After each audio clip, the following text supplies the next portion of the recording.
హస్తినలో AP CM Chandrababu Naidu. నిజానికి ఇది సాధారణ పర్యటన కాదని అనిపిస్తోంది. ఈ పర్యటనకు ఏపీ అభివృద్ధికి పర్ఫెక్ట్ లింక్ ఉంది.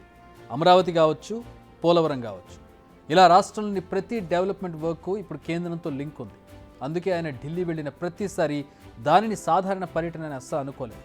ఇంతకీ ప్రస్తుతం బాబు ఢిల్లీ పర్యటన ఆంతర్యం ఏంటి? ఈ టూర్తో ఏపీకి జరిగే లబ్ధి ఏంటి? ఢిల్లీలో బిజీగా చంద్రబాబు. ప్రధాని నరేంద్ర మోడీతో పాటు కేంద్ర మంత్రులను వరుసగా కలుస్తున్న చంద్రబాబు. పారిశ్రామికవేత్తలతో భేటీ, జపాన్ అంబాసిడర్తో కూడా చంద్రబాబు అపాయింట్మెంట్ ఫిక్స్ అయింది. ఇలా చాలా న్యూస్లు మనం చూస్తూ ఉన్నాం.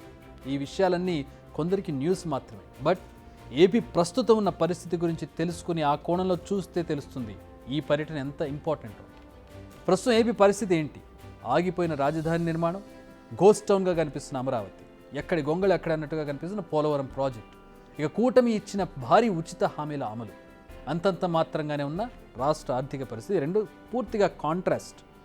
భారీగా పెరిగిపోయిన అప్పులు, ఇవన్నీ ఇప్పుడు చంద్రబాబు ముందున్న సవాళ్ళు. సంక్షేమాన్ని కొనసాగిస్తూనే అభివృద్ధిని పరుగులు పెట్టించాల్సిన పరిస్థితి. ఎందుకంటే ఆయన మీద రాష్ట్ర ప్రజలు ఎన్నో ఆశలు పెట్టుకున్నారు. చంద్రబాబుకి ఎంత విజన్ ఉన్నా, అపార అనుభవం ఉన్నా, కేంద్రం సహకారం లేకుండా వీటిని సాధించే పరిస్థితి లేదు. టైం బాగుండి ఆయనకి అనుకున్నటువంటి సీట్లు వచ్చాయి. కేంద్రంలో టీడీపీ వెయిట్ కూడా పెరిగింది, చంద్రబాబు పరపతి పెరిగింది, వాళ్ళ అవసరం కేంద్రానికి ఉంది. కాబట్టి ఇప్పుడు ఒక మెట్టు దిగొచ్చి కేంద్రం సహాయం చేసే అవకాశం ఉంటుంది.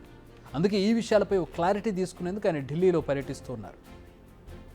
ఒకసారి చంద్రబాబు షెడ్యూల్ చూస్తే మొదట ప్రధాని నరేంద్ర మోదీతో భేటీ అయ్యారు.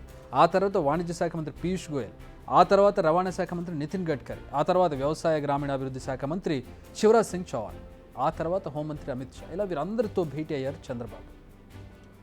ఆ తర్వాత నీతి ఆయోగ్ సీఈఓ బీవీఆర్ సుబ్రహ్మణ్యం, కేంద్ర ఆర్థిక మంత్రి నిర్మలా సీతారామన్, కేంద్ర ఆరోగ్య శాఖ మంత్రి జేపీ నడ్డా, అథవాలేను కలవబోతున్నారు. ఆ తర్వాత పారిశ్రామికవేత్తలతో భేటీ కానున్నారు. సో ఈ లిస్టు మొత్తం చూస్తే మనకు అర్థమయ్యే విషయం ఒకటే: ఏపీ ఆర్థిక పరిస్థితి కావచ్చు, రావాల్సిన నిధులు కావచ్చు, ప్రాజెక్టులు కావచ్చు, ఇలా ఏపీకి ప్రస్తుతం అవసరమైన ప్రతి రంగానికి సంబంధించిన శాఖల మంత్రులను చంద్రబాబు కలుస్తూ వచ్చారు. వారి కేంద్రం నుంచి తమకు కావాల్సింది ఏంటన్నది ఓ రిప్రజెంటేషన్ ఇచ్చారని తెలుస్తోంది. అమరావతి విషయాన్ని చూసుకుందాం. వైసీపీ ప్రభుత్వం అధికారంలోకి రాగానే అక్కడ పెట్టుబడులు పెట్టడానికి వచ్చిన చాలామంది పెట్టుబడిదారులు వెనక్కి వెళ్ళిపోయారు. వారిని తిరిగి ఒప్పించి అమరావతికి తీసుకురావడం అనేది కత్తి మీద సాము లాంటి వ్యవహారం. ఎందుకంటే ఒక్కసారి ఆ గుడ్ విల్ అనేది కోల్పోతే, ఇర్రెస్పెక్టివ్ ఆఫ్ రూలర్స్, అంటే పాలకులు ఎవరున్నా కూడా, ముఖ్యమంత్రి ఎవరున్నా కూడా, ఆ గుడ్ విల్ అనేది రాష్ట్రం మీద కంపెనీలకు కావచ్చు, దేశాలకు కావచ్చు పోతుంది. మళ్ళీ దాన్ని క్రియేట్ చేయడం అనేది తలకు మించిన భారం. ఇక్కడే చంద్రబాబు కేంద్ర సహకారం కోరుతున్నట్టుగా తెలుస్తోంది. కేంద్రం కూడా అమరావతిలో కొన్ని ప్రాజెక్టులు చేపట్టాలనుకుంది, కానీ ఆ తర్వాత ఒక్కడుగు కూడా ముందుకు పడలేదు. ఇప్పుడు ఈ ప్రాజెక్టులను పరుగులు పెట్టించాలని చంద్రబాబు కేంద్రాన్ని కోరే అవకాశం ఉంది. ఎందుకంటే కేంద్రం ఒక్కసారి ముందుకు వస్తే ఆ ప్రాంతానికి ఒక భూమి వస్తుంది. అంటే కేంద్ర సంస్థలు కావచ్చు, కేంద్రానికి సంబంధించినటువంటి కొన్ని ఇన్స్టిట్యూట్స్ కావచ్చు, అక్కడికి వచ్చినాయి అంటే, కంపెనీలు కావచ్చు, ఏమైనా అక్కడికి వచ్చినాయి అంటే, కేంద్ర ప్రభుత్వం అక్కడ ఇన్వెస్ట్మెంట్ చేస్తుంది, అక్కడికి నిర్మాణాలు చేపడుతుంది అంటే అది ఒక గుడ్ విల్గా క్యారీ అవుతుంది.